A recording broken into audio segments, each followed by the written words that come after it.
Assalamualaikum warahmatullahi wabarakatuh. Ikhwah filah pecinta sinyal Islam Indonesia, alhamdulillah bersama dengan Ustadz Fadil. Alhamdulillah Ustadz, hari ini kita akan bahas sesuatu yang spesial untuk menyambut bulan Ramadan Ustadz, atau mungkin akan ditayangkan di waktu bulan Ramadan ini Ustadz.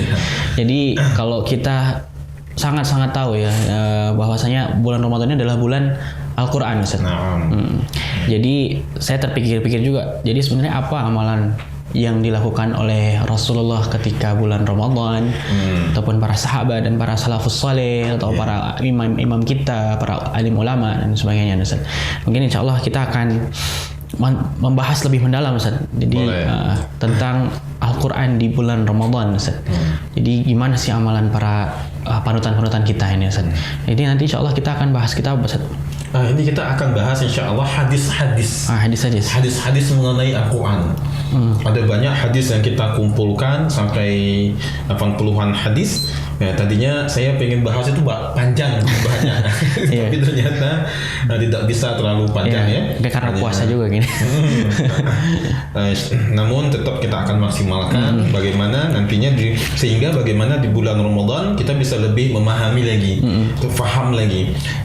Kita fahami dulu apa urgensinya dekat dengan Al-Quran, bersahabat dengan Al-Quran di bulan Ramadan. Kalau udah faham, nanti ada keinginan, ada amal insyaallah. Ya, alhamdulillah. Ikhwafillah bersama Ustadz Fadil Al-Maki, insyaallah kita akan membacakan beberapa hadis dalam himpunan kitab Arba'in Fadilah Al-Quran ya Ustadz. Iya. Tafadhal Ustadz, barangkali ada muqaddimah terlebih dahulu Ustadz. Masyaallah. Bismillahirrahmanirrahim. Alhamdulillahirabbil alamin. Allahumma salli wa sallim wa barik ala sayyidina maulana Muhammad. Rabbi shrah li sadri wa yassir li amri wahlul 'uqdatam min lisani yafqahu qawli. Allahumma inna nas'aluka 'ilman nafi'an wa fahman wasi'an wa rizqan wasi'an halalan thayyiban wa 'amalan mutaqabbalan. Amin ya rabbal alamin. Sahabat kami, pecinta sinyal Islam Indonesia yang dirahmati Allah, Ozi, ada banyak hadis yang ada banyak kitab yang menghimpun hadis-hadis mengenai fadilah Al-Quran. Masya Allah. Dan kenapa kita dalam Ramadan kali ini kita mengangkat tema bersahabat dengan Al-Quran di bawah naungan Al-Quran? Karena untuk di sinyal Islam Indonesia sendiri di bulan Ramadan sudah ada beberapa ustadz membahas mengenai adab di bulan Ramadan, kemudian fikih puasa, kemudian hal-hal berkaitan dengan puasa dan Ramadan tentunya. Tapi kali ini kita akan membahas sedikit agak berbeda karena memang Al-Quran kita kenal juga selain bulan bulan Ramadan, selain bulan puasa jadi syahrul Ramadan unzila fihi Al-Quran. Dan memang di bulan Ramadan Al-Quran diturunkan. Sehingga dikenal juga Syahrul Quran. Masya Allah. Al-Quran diturunkan pada bulan Ramadan. Maka Ramadan menjadi sebaik-baik. Iya, sebaik-baiknya bulan. Sayyidus syahr. Naam, sebaik-baik bulan. Kemudian Al-Quran diturunkan kepada umat Rasulullah. Khairu ummah. Dan juga malaikat Jibril bertugas menyampaikan wahyu, yakni kalamullah Al-Quran kepada Rasulullah. Malaikat Jibril menjadi Sayyidul Malaikah. InsyaAllah di dalam bulan Ramadan mudah-mudahan kita semua termasuk seorang hamba yang tidak hanya terfokus pada kewajiban untuk berpuasa saja. Jadi kami mengajak kepada sahabat kami sekalian, ini mumpung bulannya bagus, kenapa enggak kita maksimalkan full di situ? Misal Ozi, ada orang yang duduk ketika khutbah, itu kan momen yang bagus ya di masjid. Kemudian dia juga dalam keadaan menjalankan syariat, duduk mendengarkan khutbah. Kalau dia juga bisa menambahkan dengan amalan-amalan lain, kenapa tidak? Seperti antara dua khutbah dia berdoa. Dan mumpung waktunya bagus. Iya, betul. Dan dia mendengarkan dengan khidmat, dia sambil bertafakur, dia mentadabburi, meresapin apa yang disampaikan. Mumpung tempatnya bagus di masjid. Betul. Sehingga kita kalau bisa jangan hanya memaksimalkan puasa kita saja. Puasa ayo kita maksimalkan di bulan Ramadan, juga ibadah yang lain seperti zakat dan juga salat. Tapi sisi ibadah yang lain juga ayo kita kencangkan. Kenapa? Mumpung bulannya bagus. Bulan puasa. Nah, kebiasaan para sahabat, kita cari dulu kebiasaannya Rasulullah bagaimana. Ada hadis yang panjang dijelaskan mengenai bagaimana Rasulullah di bulan Ramadan, tapi nggak kita singgung semuanya. Yang tertarik bagi saya satu poin di hadis ini, bahwasanya wakana Jibril, malaikat Jibril alaihissalam hina yalqahu, menemui Rasulullah sallallahu alaihi wasallam fi kulli lailatin, setiap malam. Masya Allah. Fayudarisuhu Al-Quran. Maka kemudian malaikat Jibril mengajarkan Nabi Al-Quran. Mengajarkan di sini bahwasanya malaikat Jibril di bulan Ramadan menjumpai Rasulullah, kemudian mereka bersama murajaah Al-Quran. Masya Allah. Kalau bahasa kita mungkin tasmi' Al-Quran. Masya Allah. Dikarenakan bulan-bulan sebelumnya malaikat Jibril menurunkan wahyu. Ketika datang bulan Ramadan, malaikat Jibril mengecek kembali bacaan Rasulullah. Di situ malaikat Jibril membacakan kembali Al-Quran, kemudian Rasulullah SAW mengikuti, dan dijelaskan juga oleh para ulama, lalu gantian Rasulullah membaca, malaikat Jibril mengikuti. Ini menunjukkan bahwasanya bulan Ramadan, bulan di mana kita hendaknya mengambil perhatian untuk Al-Quran. Setiap malam loh sih. Ya, Setiap malam itu. Lalu Ustaz, berapa juz yang dibaca sesuai dengan keadaan di tahun-tahun tersebut? Kalau misalnya tahun ke-6 Hijriah udah berapa banyak surat yang turun, tahun ke-8 Hijriah semua dibaca. Dan di akhir tahun Rasulullah berpuasa di bulan Ramadan, malaikat Jibril menemui Rasulullah, dan kemudian juga tetap setiap malam murajaah Al-Quran dengan Rasulullah. Bedanya di tahun terakhir kehidupan Nabi kita sallallahu alaihi wasallam, Nabi mengkhatamkan 2 kali khatam. Masya Allah. Murajaahnya 2 kali khatam. Karena itu hendaknya seminimal mungkin kita sendiri di bulan Ramadan itu mengkhatamkan Al-Quran sekali.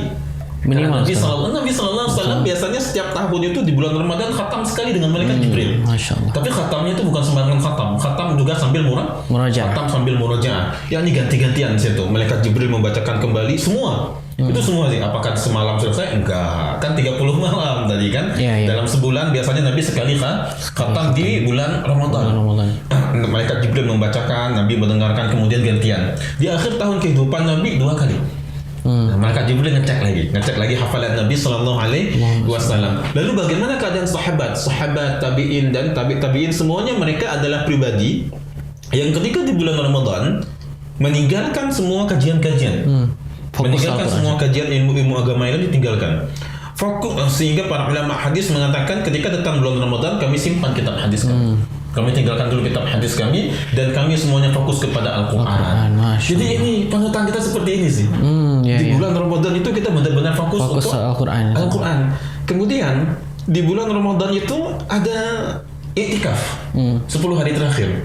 Ini bukan cuma i'tikaf sebenarnya. Kalau antum yang pernah i'tikaf, mungkin Ozi pernah i'tikaf, itu akan merasakan ketika tidak ada kegiatan untuk membaca Al-Quran, terkesan kayak mau ngapain di masjid. Iya, betul. Karena memang i'tikaf itu juga cocoknya sama Al-Quran. Sama Al-Quran. Jadi mau ngapain? Bagus memang, sangat-sangat bagus kita diam di masjid. Saya pernah bawa anak kebetulan Uzi pas i'tikaf di Masjid Lipi, di jam-jam tertentu mereka bosan. Ada bosannya. Dan fitrah manusia di jam-jam tertentu nanti akan bosan dia. Dari ba'da sholat subuh sampai ke zuhur, ini kalau nggak ada yang dikerjakan mau ngapain? Dari zuhur sampai asar sampai berbuka, ini mau ngapain nanti ya kan? Kalau asar sampai berbuka sih masih. Iya, di masjidnya ada kegiatan kajian atau apa. Tapi kalau nggak ada kajian, betul. Ini mau ngapain tentunya kan? Inilah ketika i'tikaf pun kita harus punya target. Berapa juz yang kita baca sehingga orang yang i'tikaf itu i'tikafnya bisa sangat-sangat maksimal untuk menjadi tabungan pahalanya. Baik, Uzi. Inilah bagaimana karakter para panutan kita salafus saleh berinteraksi dengan Al-Quran di bulan Ramadan, sangat-sangat erat, sangat-sangat kuat kaitannya hati mereka ketika di bulan Ramadan dengan Al-Quran. Bahkan di Mekah sendiri, Ozi, beberapa hari sebelum bulan Ramadan itu udah ada penutupan kajian. Kadang bahkan ada yang 2-3 minggu sebelumnya itu udah ada penutupan, ada khataman kitab, ada penutupan, nggak ada kajian lagi. Jadi dimulai Syawal lagi, Ustaz? Nanti biasa setelah Syawal. Setelah Syawal. Mohon maaf, bukan setelah Syawal, di akhir-akhir Syawal. Karena Masyaikh masih sibuk biasanya, masih sibuk bertamu dan segala macam. Di Mekah itu semua kajian tutup kecuali ada kajian Habib Umar Jailani. Itu ba'da salat asar, ngaji Al-Hikam, ngaji Hikam Ibnu Athaillah, itu ngaji ilmu akhlak Ozi. Dan ilmu akhlak itu bagus dikaji saat bulan saat kita berpuasa, jadi lebih meresap ke dalam hati kita. Tapi hanya sampai 20 Ramadan. 21 nggak ada karena beliau i'tikaf. Dan banyak semua tulab juga i'tikaf. Beginilah kebiasaan para ulama. Ketika mereka di bulan Ramadan, mereka akan fokus kepada Al-Quran. Dan di bulan Ramadan, kuantitas bacaan mereka itu luar biasa banyak sih. kuantitas bacaannya luar biasa banyak. Baik, Ozi mungkin bisa dibacakan salah satu hadis bagaimana fadilah seorang mukmin yang dia memiliki iman kemudian dia mau membaca Al-Quran. Silakan. Ini hadis yang utrujah, Ustaz. Boleh, silakan. Ya, ini akan kami bacakan hadis ketujuh ya dalam susunan hadis ini. Hadis yang diriwayatkan oleh Abu Musa al-Asy'ari radhiyallahu an dari Nabi sallallahu alaihi wasallam bersabda. Perumpamaan orang yang membaca Al-Quran seperti buah utrujah yang enak rasanya dan harum aromanya. Orang yang tidak membaca Al-Quran seperti kurma yang enak rasanya tapi nggak beraroma. Itu yang nggak mau baca. Nggak baca, tapi dia beriman ya. Orang yang fajir, orang yang fasik, berarti orang fajir ini orang berdosa. Membaca Al-Quran seperti raihanah, harum tapi tidak manis, pahit rasanya. Dan baca Quran tapi baca Quran. Orang yang fasik baca Quran. Orang dan perumpamaan yang terakhir ini perumpamaan orang yang fajir yang tidak baca Quran, itu seperti buah hanzalah yang pahit rasanya dan tidak beraroma. Ini hadis muttafaq alaih diriwayatkan oleh Imam Bukhari dan Muslim. Ini ada beberapa pengklasifikasian ya. Tapi yang menarik ke kita bagaimana poin pertama buah utrujah. Utrujah ini apa Ustaz ya? Ini jenis buah-buahan yang dia bukan cuma baunya enak, dimakan pun enak. Buah kalau di kita beda, buah utrujah ini beda memang dia. Lebih mirip ke apa ya kira-kira kalau di tempat kita nih Ustaz? Allahumma shalli alaihi kayak delima. Oke, delima. Jadi kayak delima. Kalau kita bilang buah Indonesia yang kayak gitu, buah apa gitu? Buah durian masuk nggak kira-kira? Aroma ada juga sih, tapi nggak semua orang suka. Semua orang suka. Nah ini buah utrujah ini buah yang enak. Enak dan hampir semua orang suka. Buahnya buah yang enak. Nanti bisa ini contoh buahnya seperti ini. Nah, ini aromanya editor bisa sedap. menunjukkan dia buahnya itu enak. Kita dekat dengan dia itu enak. Jadi bagaimana Nabi mengajarkan dengan pola pendekatan analogi sehingga masyarakat Arab mudah mengetahuinya dan bagi orang Arab itu mudah mendapatkan buah utrujah. Iya. Karena sahabat saat itu orang Arab, maka Nabi mengambil buah yang mereka mudah untuk mengetahuinya. Di Indonesia buah yang enak baunya, rasanya juga enak apa kira-kira ya? Jeruk mungkin. Jeruk manis gitu. Bisa jadi. Saya pernah dijelaskan, mungkin anggaplah jeruk lah. Jeruk ini harum gitu. Cempedak gimana? Cempedak boleh juga. Boleh juga ya. Enak. Iya, maksudnya kita cari perumpamaan yang aromanya sedap dan rasanya pun sedap. Gitu. Maka kalau mau cari teman yang baik, bergaulah sama orang yang rajin baca Quran. Masya Allah. Yang imannya kuat, lidahnya juga terbiasa baca Quran. Ini aneh kasih rahasianya buat sahabat kami sekalian. Kita bergaul dengan dia, iman kita naik. Iman kita naik. Betul. Ada orang yang bagus baca Qurannya, imannya juga bagus, adabnya bagus. Ini sering bergaul, jangan lepaskan dengan mereka, iman kita naik. Sehingga satu hal yang harus kita syukuri juga yakni memiliki guru dan para sahabat yang dekat dengan Al-Quran Azim. Jadi Ozi di sini menunjukkan kalau kita ingin meningkatkan kualitas kita sebagai seorang mukmin yang tentunya baik dalam berbagai hal, maka hendaknya memperbanyak baca Al-Quran. Dan di bulan Ramadan ini bagaimana caranya agar kita bisa menuju ke situ pribadi yang berkualitas semangat membaca Al-Quran? Jangan startnya di 1 Ramadan. Iya betul. Berat. Misalnya kita terbiasa membaca sehari 1 lembar, ingin start di bulan Ramadan, langsung 1 juz, kaget kita. Kaget. Bagaimana mau manage waktunya ini, jadwalnya segala macam. Tapi nanti ada di episode ke-3 atau ke-4 kita akan bahas bagaimana kita metode untuk bisa mengkhatamkan Al-Quran 3-4 kali di bulan Ramadan. Jadi Mazi dan juga teman-teman, di akhir episode ini kami ingin tekankan di bulan Ramadan tak mengapa kita baca tanpa tadabbur. Jadi beda ya, kita harus pahami ini. Di luar Ramadan kita baca dengan tadabbur. Banyak-banyak kita baca dengan tadabbur. Di dalam bulan Ramadan kita banyak-banyak kuantitasnya. Walaupun tidak tanpa tadabbur. Iya. Enggak masalah Ustaz. Karena satu huruf itu 10 kali dibalas. Apalagi di bulan Ramadan Ustaz. Iya, di bulan Ramadan. Apalagi kalau baca dalam sholat, Masya Allah luar biasa. Dalam keadaan berwudu. Sehingga di bulan Ramadan jangan sia-siakan. Jangan pas kita baca 1 ayat tadabbur nangis kita 1 jam. 1 jam cuma 1 ayat. Masya Allah. Nah, di bulan Ramadan perbanyaklah bacaan Al-Quran kita. Jangan start di tanggal 1. Hendaknya di bulan Rajab kita udah mulai menanam. Nah, ini waktu ini bulan Rajab nih kan. Waktu tag ini bulan Rajab, ikhwan. Bulan Rajab itu kita menanam. Bulan Sya'ban itu bulan kita untuk menyemai, bulan kita untuk kasih pupuk ini itu segala macam. Bulan Ramadan bulan kita memetik. Iya. Di Ramadan datang kita disuruh baca sejuz udah terbiasa. kalau nggak terbiasa baca 1 juz ya nanti yang kewalahan nanti sih. Ini saya mau titip pesan ke Kang Boleh, editor boleh. sama Kang kameramen nih.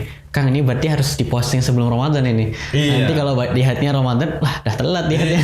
Seminggu atau 2 minggu sebelum Ramadan boleh lah. Iya, iya. Nah, jadi kesimpulan dari kajian hari ini, Uzi, kami mengajak kepada sahabat semuanya untuk kita eratkan lagi hubungan kita dengan Al-Quran di bulan Masya Allah. Ramadan. Jangan di bulan Ramadannya, dari bulan Rajab kita udah mulai memperbaiki, bukan lagi perbaiki bacaan, usahakan udah bagus bacaan, perbaiki intensitas kita dengan Al-Quran, eratkan hubungan kita dengan Al-Quran, sehingga nanti di bulan Ramadan baru kita bicarakan sehari berapa juz.